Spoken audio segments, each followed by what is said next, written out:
We're back, Michael. Hi, Jen. So this is our third podcast, right? This is our third one, yes. And we are covering chapters 5 and 6. For those of you who maybe are just tuning in to us for the first time, recap in a nutshell, we are talking about segregation, color of law. And the principal theme here in this book is, well, we have segregation across the country. And it is a result of the combination of both what is called de jure segregation, which is government-sponsored and enforced segregation, and then there's de facto segregation, which is essentially all of us implementing our biases and prejudices to create segregation in our communities, in our neighborhoods. And we've been going all the way back to post-Reconstruction period and all of the things that have fed into the segregated communities that we have now. And chapters 5 and 6 basically take us more into our era in terms of more recent history and to the 40s, late 40s, 50s, and even into the 60s. We have the examples of de jure segregation of being restrictive zoning. There was also policy from the FHA on financing that would not provide mortgages or insured mortgages for black families. And then we had examples of de facto segregation, which was the restrictive covenants and deeds, which were considered private contracts. And this cat and mouse game going back and forth with the courts. Court makes a decision, says that government cannot discriminate. So then it's private contracts and a court is enforcing them. But what was interesting, it even pointed out in the book, is that when they were doing the restrictive covenants and they were doing the restrictive deeds, they made great emphasis of the fact that this is okay because it's a private contract, essentially demonstrating that they knew very well that any government involvement would violate the Constitution. So they're using private covenants to restrict black families from buying into white neighborhoods. And that brings about the 1948 pesky Shelley Supreme Court ruling saying that court enforcement even of the restrictive covenants is unconstitutional. They're private contracts, but when the government is enforcing them, that is a violation of the 14th Amendment. So my question when I was reading this, Michael, is 1948, did it really take the Supreme Court that long to figure that out, that government courts enforcing private contracts that violate people's constitutional rights was de jure segregation, or did it just take them that long to have the courage to stand out for the obvious? I think it's both, Jen. I think that it happens both ways. And we would like to think the Supreme Court is always very knowledgeable and very just and very correct. And over the history of the Supreme Court, it's not. In many cases, it's very political still. And we've had some horrible cases over the years from the Supreme Court. Plessy versus Ferguson in 1896 was one classic example of one of the low points where the justices in the Supreme Court said, well, you know what, separate but equal is going to be okay. It's been what's happening anyway. And again, it's a fine example of what de facto was going on. And then the court said, that's okay, so now we have the de jure stamp of approval on it. But in 1948, which seriously seems like a long time ago, but it really isn't, less than 100 years ago by a long shot, and we're still dealing with these issues. And I think in that particular case, the Shelley Court did say, we have to come up with this. There's no way we can justify not coming up with the fact that you can't, by using the courts to enforce the private agreements, is still using the government to endorse segregation and discrimination, which clearly under the 14th Amendment, all the way back to the 14th Amendment, is not correct. I think it's exactly what you said. It took the court this long to get the courage to come out and say what needs to be said. Unfortunately, even when the court says that, the FHA goes, yeah, we're not going to pay any attention to it. Yeah, FHA just ignores a lot of the decisions that have been coming out. And so FHA said, we have no responsibility for social policy, and interracial housing is a bad risk.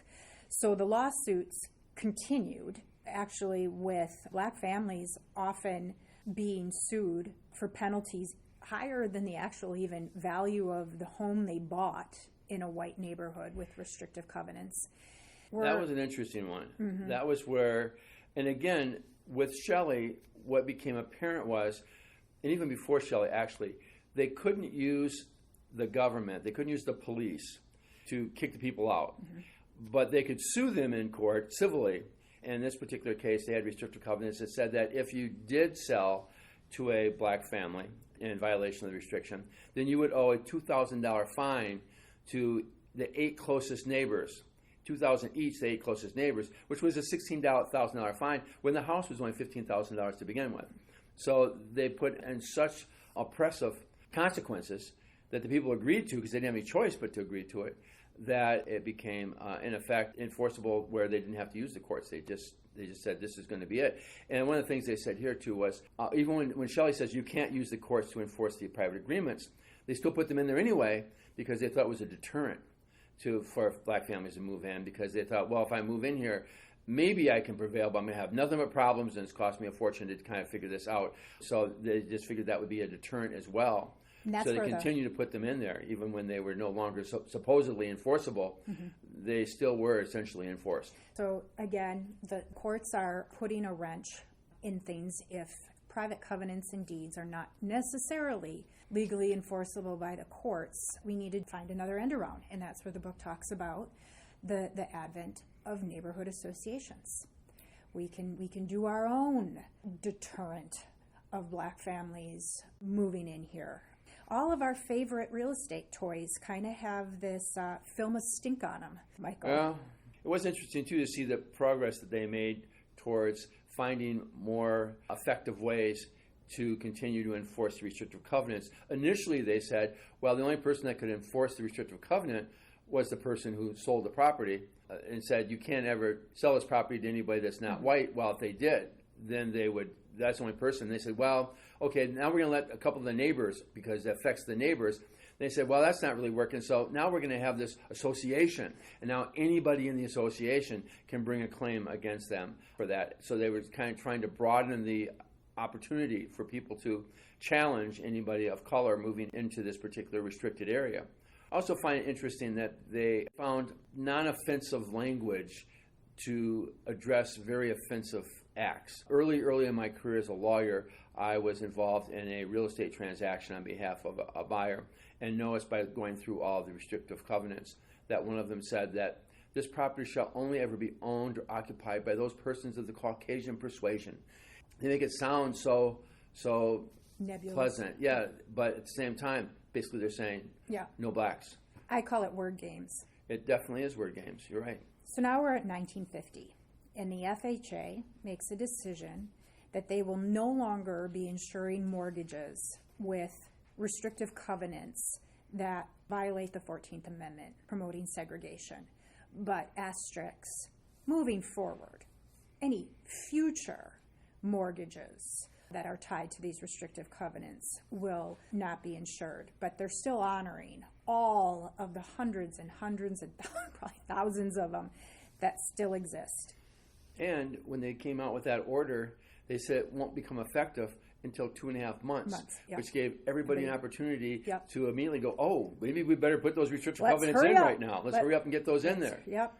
And then 1953, the Supreme Court ends the circumvention of the earlier Shelley decision that was largely ignored. And the court says that they're prohibited by the 14th Amendment of not just evicting black families or enforcing private contracts. They fall just shy of saying that those actual contracts are unconstitutional, but they should not be recorded by local clerks. You have in 1962, President Kennedy then issues an executive order prohibiting the use of federal funds to promote racial discrimination in housing. But it's going to take 2 more years before the Civil Rights Act, 6 more years before the Fair Housing Act, and 19 more years. And brings us to 1972 before the Federal Appeals Court figures out just having anything written down, even if it's not being enforced, saying that you're not wanted here is not okay. But don't worry, if you can't evict people and you can't have anything enforced in your covenants, and now you can't even write anything in your covenants, and FHA won't insure any mortgages that have that kind of language attached to it. We still have the option of the burning cross in the front lawn, which I believe we're going to be getting into future chapters. But we just keep pushing forward of figuring out new and creative ways to keep our communities separated. That's significant because that's still happening today. Mm-hmm. Not today, but not that many years ago. Well, I was a real estate agent, and I've been a real estate agent since '88 in Wisconsin. During the 90s, there was a family, not a black family, but a Hmong family, actually looking at a house in Neenah and had put an offer in on it. And they had received an anonymous note that said that if you buy this house, your children will never be safe coming home from school. We will burn crosses in your yard. And the people decided to move somewhere else. So the intimidation worked. It was cowardly, as most intimidation is. But this is something that's happened in wonderful, beautiful, delightful Neenah. It could just as easily happen in Appleton or Green Bay or any of our other communities. What year was that, Michael? That would have been in the 90s. I don't remember the exact year, but it was after I had already started teaching the orientation for housing section for us. So that would have been in the mid-90s probably when that happened. I found it appalling that such activity could still take place today. I heard of a similar story, and I don't remember. It might have actually been the news, Michael, around here, but it was just a few years ago. A similar story? Mm-hmm. And that's what I'm saying. The burning of a cross may not actually be exactly that, but the impact of it is still here, and it's still happening today. It's a matter of, I don't have any prejudices against people of color or people of different races or whatever, as long as they don't get near me.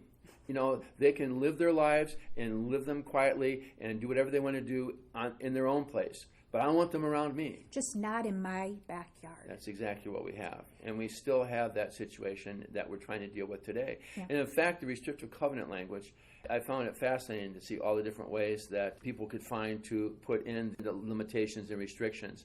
They also talked about things where they made exceptions as long as you were a domestic or Mm-hmm. worked for the people. Then you were allowed to reside because you were living in help for the white family, for the white Caucasian owner that lived there. They found a way of allowing that to occur because, for God's sakes, we couldn't let them not have servants that worked there. Exactly, we have to have our help. One thing I was going to say is, in Wisconsin, we have found this. Such restrictive covenants have been unenforceable for many, many years at this point in time. And I say many, many years. During my lifetime, they were still being enforced. Mm-hmm. But in the last 3 decades, they clearly have not been enforceable. But they still existed on the deeds from a long time ago. Just recently, very recently, the WRA has lobbied with the legislators to allow them to strike that language from the deeds. Not to remove it from the deeds like it was never there. We need to be reminded of this, but to strike that language from the deeds. And that just passed in the legislature earlier this year, that that language, if you found that language offensive to be in your deed, you can have it stricken from the deed and no longer be there. We talked a little bit about that in the first podcast, but that issue keeps coming back as we move forward through these chapters. So chapter 6, white flight, I call this chapter the lies we tell. The lies we tell others, and more importantly, our uncanny ability to lie to ourselves and convince ourselves of things that are just blatantly not true. So for 3 decades, FHA, the real estate industry, and the court justified racial policies affecting appraisal standards or redlining, restrictive covenants by claiming that the presence of African Americans would depreciate white property values, cause defaults on mortgages, and create losses for FHA. All of this without one shred of evidence to support those claims. The book talks about it all came down to some crackpot's interpretation of some missionaries in China. And if you really want to look at the statistical evidence, it demonstrated actually the opposite, that integrated neighborhoods cause property values to increase. How? That's the how is always important. Well, you had dire situations in urban ghettos that were created through government policies, and you have black families desperate to get out of those areas. In those rare instances where they might actually have the financial means, they would end up paying prices way above fair market value. And this created the perfect framework or laid the groundwork for blockbusting. The FHA theories end up becoming self-fulfilling prophecies. If you say something enough times, and if it comes from quote-unquote experts, and what you're saying feeds into people's underlying biases and prejudices and fears, they eat it up. Oh. And then what you said was true suddenly becomes true, not because in and of itself there's any basis, but because we make we believe it become true. Because we believe it. Can you talk to us a little bit about blockbusting, Michael, how that worked? Yeah, absolutely. And one of the things that goes along with blockbusting is this language, and one of the languages right at the very end of 5 said they quoted property owners, white property owners, in one of the Supreme Court cases that said it's well known generally that allowing African Americans to buy into your property will decrease the neighborhood by 50 to 75%, where there's no data for that. Mm-hmm. There's no information for that. At the beginning of Chapter 6, it talks about it must be an obvious necessity that segregation is important for maintaining property values. So what we have with blockbusting basically is, to put it really bluntly, it's inducing panic sales. And they talk several times in the Chapter 6 about white panic. White flight. And white flight because people are leaving the cities and moving to the suburbs, and that was white flight. Now, I grew up in Detroit, which was one of the classic examples of white flight in Detroit in the 50s. Where what would happen would be you'd have an entirely white neighborhood that was developed because these were the people that were allowed to get financing, to be able to buy the homes. And they were zoned out. And they were zoned, so there was nothing but white. And the covenants kept them that way. And the covenants kept them that way. However, when the courts decided, no, you can't enforce these, and in fact, even though they're private agreements, you can't use the courts to enforce them, even to the point where possibly, as you mentioned a minute ago, we wouldn't allow the government Register of Deeds to record them if they had these in them, although they were still being recorded anyway. Now we had middle-class black families wanting to move out of the crowded slums. Yeah. And again, Detroit was a classic example of that. They wanted to move out into not to the suburbs, but into the outer ring of the city. Anywhere that's better. So you would have a real estate agent. A real estate agent would say, oh, what I'm going to do is I am going to sell a house in a white neighborhood to a black family. And then I'm going to walk up and down the street, knocking every door and going, "Did you see who just moved in down the street? You know what happens now? All the property values are going to decrease. Last one out gets the least amount of money for their house. You better sell now." And they're real estate agents, so they trust what they're saying. These were real estate agents. And in fact, this was happening during a time when a real estate agent could be disciplined by the board, by the real estate board, not from the legal standpoint, but from the board because of our own code of ethics. It said you cannot sell a house to a black person in a white neighborhood. So they were risking being sanctioned by the real estate board, but the fortunes that were made when they could turn over entire neighborhoods in a matter of a year or two. And what they would do, just as you said, they would bring in the black family and say, hey, if you want to buy here, that's great, but the price is going to be here, and it's going to be up higher than what anybody else was actually paying for it. And the black family would do that because they didn't have an alternative. Now, when they inflicted panic into the white families, and the families then want to leave, so then the real estate agent or the speculator would buy up those properties for a steal. For a steal. And then you're saying sell them back to black families at hugely inflated prices because they knew they had no other option. That's exactly right. And then there's a secondary problem that goes along with that we'll talk about in a second. But the first initial one was the white flight, was where the suburbs, where people are leaving the outer ring of the cities, which had been predominantly all white. They were becoming black now, and now the white people were moving out into the suburbs, where you have the suburban America of the 50s and the 60s. But by doing that, you can imagine how much money a real estate company or real estate agent could make if they could sell entire neighborhoods, buy them at a very low price, and sell them at a high price, and basically induce panic sales and the white flight, which is why it was called white flight. So you think, well, that's horrible. But, at least these black families are getting out. Even if it's at inflated prices, they can start building some equity, living in maybe some nicer areas, but not quite. So they bought these properties at inflated prices, but they're bought on land contracts. Right. And they talk about contract for deed here, but basically for Wisconsin, land contract is what we're talking about. Same as land contract.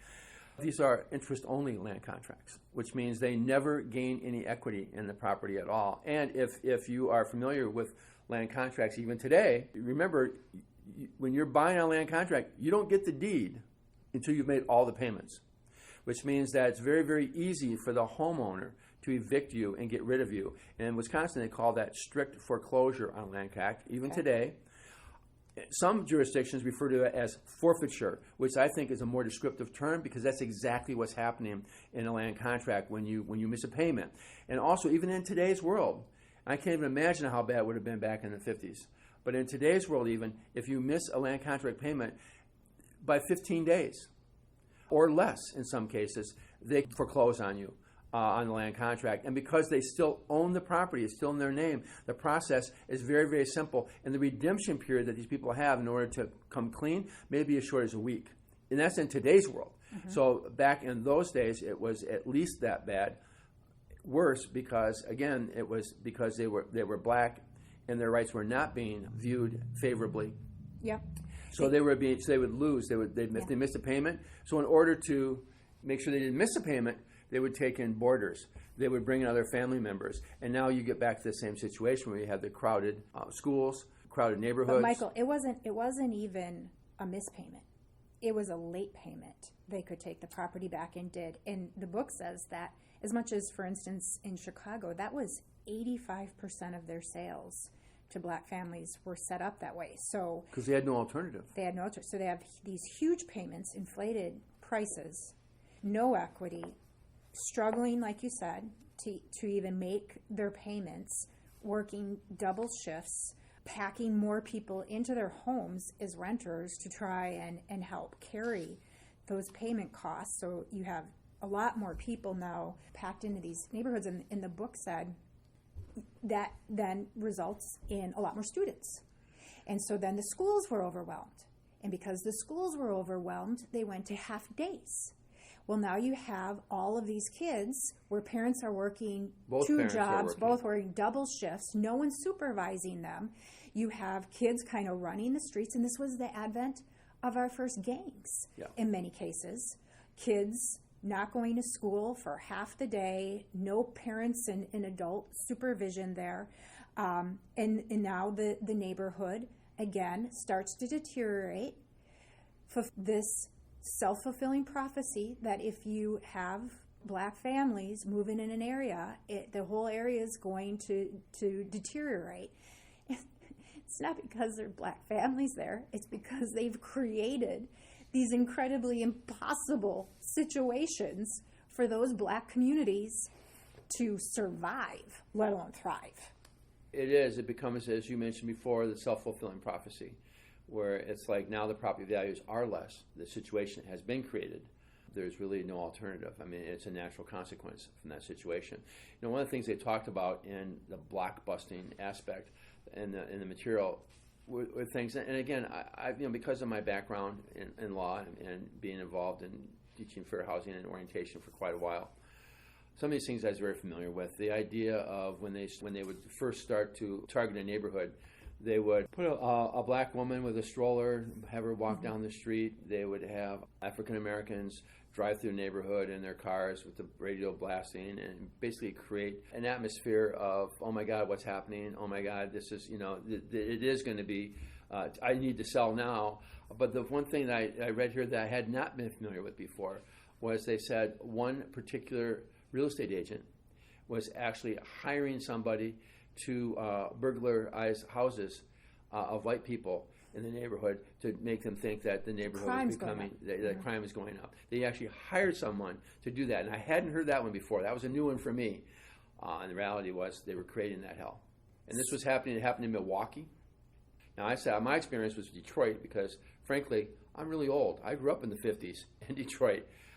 in the 60s. So I was aware of the things that were happening there at that time. But what's happening in Milwaukee, as I think we mentioned earlier, Milwaukee is still considered the most segregated big city in America today because of these historical requirements that created the segregation. Now, that's not to say that Milwaukee is the most prejudiced city in America, or that black families face other types of prejudices, other than the fact that the segregation is there. Mm-hmm. And the segregation does create, in and of itself, does create issues for people. So we may not have blockbusting still going. We may not have redlining still going. We still have steering. And that's the issue. It's interesting. We think today mostly of our fair housing issues being steering, being issues of people being steered into or away from certain areas because of their protected class status. And one of the primary, most obvious protected class statuses is color and race. So those are the ones that we've seen that. And that study that I believe we mentioned, the Newsday study on Long Island, mm-hmm. We won't talk about that too much right now because it goes beyond what the book is discussing here. But blockbusting was, before steering, the biggest thing we dealt with. And redlining and blockbusting. We talked about redlining last time. Yep. But those were the areas where we were keeping people segregated. We'll probably talk more about a lot of these big picture issues when we do our wrap-up, Michael. But we're at a pivotal moment in the real estate industry. We are taking a lot of steps, putting forth a lot of time and energy to try and clarify for the public the expertise that realtors bring to the table and the value of that, which is true and important.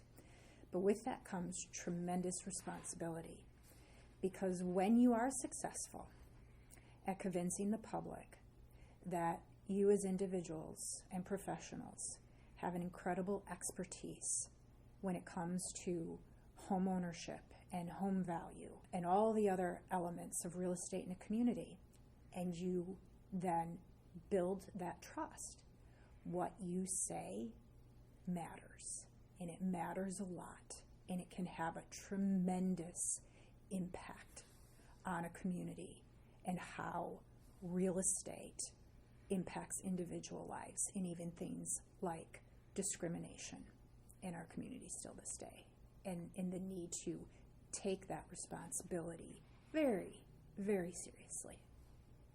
I can't even imagine, it's hard to picture it, but what would our country look like today if, for instance, there was no FHA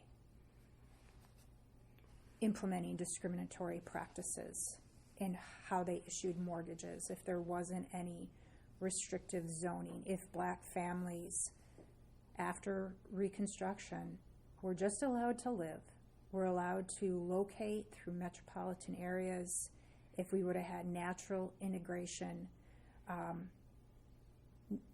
demonstrating that there was no impact on property values, that white families and black families could live very peacefully and amicably next to each other. What would our country look like today if we had been able to do that? I think it would certainly look much different than it is. However, we would still have large areas of white people living together. We'd have areas of black people living together.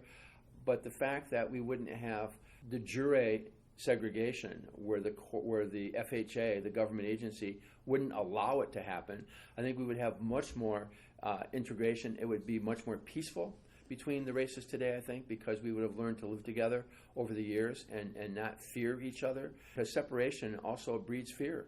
And I think that artificially segregate is not a good thing in any respect. We would still have some natural segregation. There's some things that would just occur naturally, but we would have much more integration. We would all be getting along much better than we do today. And black families certainly would be in a much, much different economic position than they are right now. Absolutely. There are some interesting areas. We haven't gotten to it yet, and I'm not sure if they're going to talk about this or not. But Shaker Heights is an upscale community outside of Cleveland. And it has long been considered the first upscale suburban community in America that openly integrated. And today, they still have a stronger integration there than they do in many other neighborhoods. When you do allow for that to happen, over time, it does become, and it does remain, and people do get along better, and people do interact with each other. And suddenly, color becomes not an issue anymore. They stopped buying into the lie. And like I said, Shaker Heights, well known for being the first upscale community in America that openly embraced black families that could afford to live there, and not at increased prices with land contract financing. Today, it's still one of the better communities out there because of the fact that they took that integration, and now after many, many years of doing that, I don't know if I can say it's a model community because I haven't seen it lately, but it's certainly a more integrated community with fewer problems than many other places around America. What's possible? So to that extent, yeah, Jen, just what you said, if we had just allowed people to live where they could live and where they wanted to live and could afford to live, and we treated whites and blacks equally in terms of being opportunities to be able to acquire financing for homes, et cetera, because of the situation of black slavery in America for years, yeah, certainly at that point in time, there would have been fewer black families that could have afforded to move into these areas than white families. But we would have had that natural integration that would have occurred over time and would have been built better, and we'd be in a much better position today than we are, that's for sure. Well, we still have a lot more ugliness to go through yet in this book. Next podcast, we will be covering chapters 7 and 8, IRS support and complaint regulators and local tactics. Thank you, everybody, for listening in. Thank you.